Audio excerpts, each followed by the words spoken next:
Olá, amigos. Para você que resolveu ficar, vamos lá para a introdução do curso. A psicologia da manipulação também pode ser chamada de psicologia das trevas. E tem esse nome para mostrar um lado do ser humano que todo mundo sabe que existe, mas ninguém comenta sobre ele, né? Então, quando que a maldade aflora do ser humano? Tem alguns momentos que até pessoas boas podem ter um lado ruim. E são geralmente resultados de perda de controle emocional. Então, no choro, no grito, nos surtos, xingamentos. E é comum todo ser humano ter esse lado. Para algumas pessoas, isso é simplesmente uma satisfação da maldade. Ele pode vir também como isolamento, como a perda total da fala por um tempo, ou maltratar alguém. E tudo isso faz parte dessa psicologia. Existem alguns mitos culturais da psicologia do mal, da psicologia das trevas, da psicologia da manipulação. Por exemplo, nem todas as pessoas que usam esse tipo de psicologia têm um estereótipo criminal, ou seja, acabam indo parar numa cadeia ou acabam cometendo crimes, assassinatos. Esse tipo de energia pode se manifestar, por exemplo, em filmes de terror. Quem tem prazer em ver filmes de terror, ver a sofrência alheia, se diverte com esse tipo de coisa. Tem alguns eventos culturais também que são muito famosos, como o Halloween. O Halloween é uma celebração desses momentos uh, dark, esses momentos das trevas mesmo, né? E isso é totalmente aceitável na sociedade. Labirintos. O labirintos praticamente é uma tortura, né? Você fica procurando a saída, você não consegue, você se perde, você... E tem gente que tem fobia disso, né? Fica realmente mal. E algumas pessoas têm prazer em ver outras pessoas perdidas lá dentro, ou em tentar encontrar saída e sabe que vai conseguir sair daquela situação uma hora e não tem problema com isso. Existem situações de pessoas que gostam de adrenalina do risco, né? Ou seja, saltar de paraquedas, bungee jump, correr muito de carro, e tudo isso é um lado do ser humano que não é seguro, mas que não deixa de ser legal, né? A psicologia passa a ser algo ruim, passa a virar um problema quando ela machuca alguém ou um animal. E esse machucar pode ser psicologicamente, fisicamente ou emocionalmente. Esses três tipos de ferimento alheio são considerados algo ruim. A psicologia das trevas, ela vai além dos atos e sentimentos alheios. A gente estuda o porquê de alguns seres humanos terem esses comportamentos predatórios e como funcionam essas mentes para machucar deliberadamente outro ser humano ou outro ser vivo. É importante ressaltar que essa manipulação pode ser benéfica. É o caso, por exemplo, de psicólogos com seus pacientes. Eles usam da psicologia, dos segredos da mente, para trazer melhorias, para trazer soluções de problemas que parecem que não existem, que não está muito difícil de se alcançar.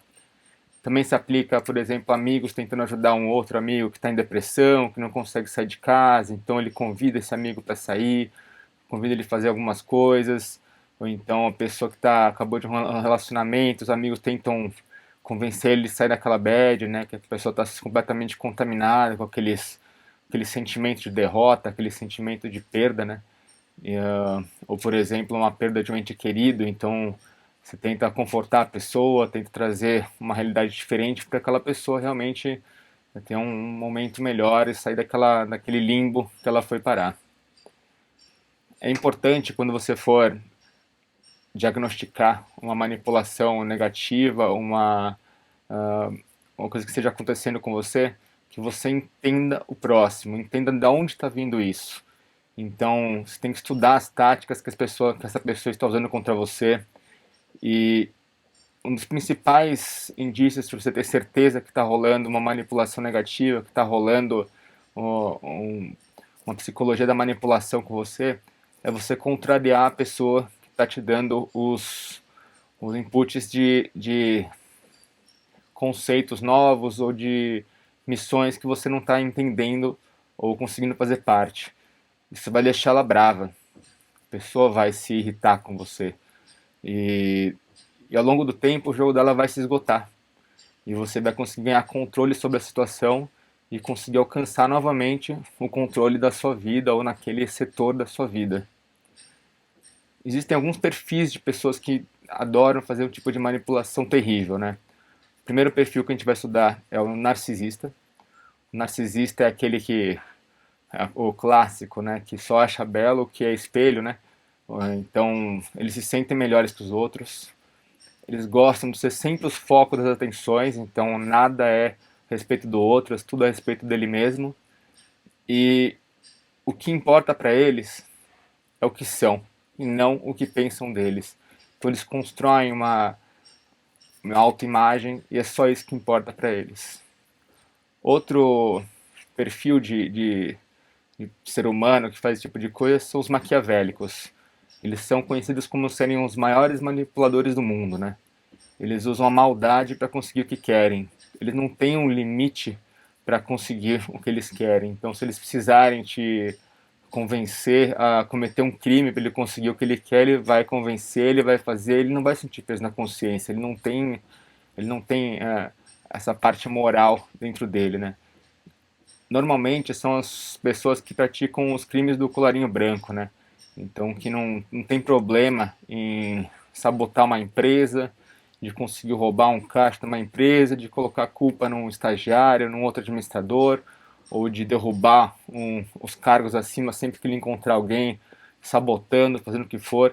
Eles não têm problema com isso nenhum. Você achar, não, ele vai se sentir mal, ele não faria isso comigo, não. Você não faria isso com outra pessoa, não quer dizer que outra pessoa não faria isso com você.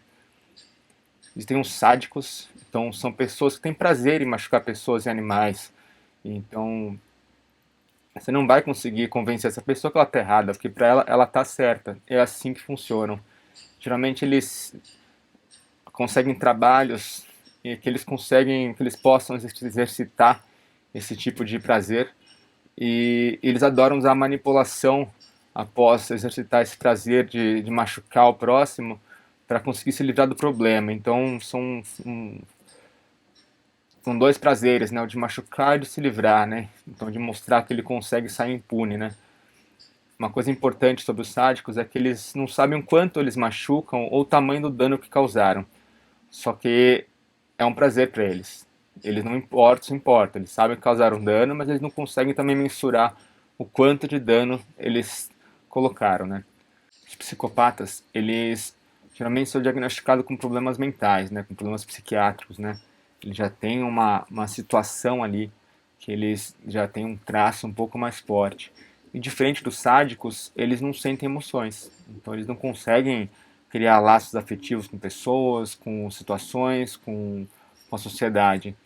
O único sentimento que eles conseguem identificar de verdade é a felicidade ao machucar alguém ou ver alguém sendo brutalmente machucado. Então é uma situação bem complicada de se lidar, são os psicopatas. É importante saber que a psicologia da maldade, a psicologia da, das trevas, a psicologia da manipulação, ela existe em todos os lugares. Não existe um momento da sociedade que ela nunca existiu ou que você acha que você pode se livrar dela. Ela está e sempre esteve na sociedade e ela nunca vai deixar de estar. São modelos que influenciam pessoas. Então, o modelo prospera a terceiros.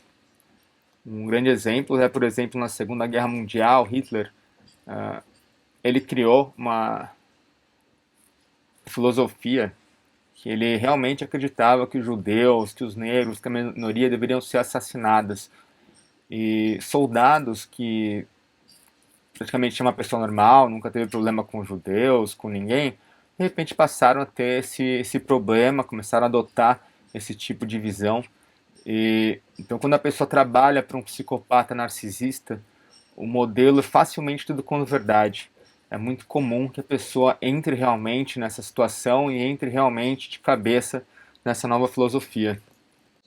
Então, nessa aula, a gente identificou alguns dos modelos de pessoas que acabam praticando muito essa psicologia da manipulação. A gente identificou alguns traços de quanto que a gente pode ter essa psicologia dentro de nós naturalmente, que não são ruins, e alguns traços que podem ser ruins, quando esses traços acabam machucando terceiros.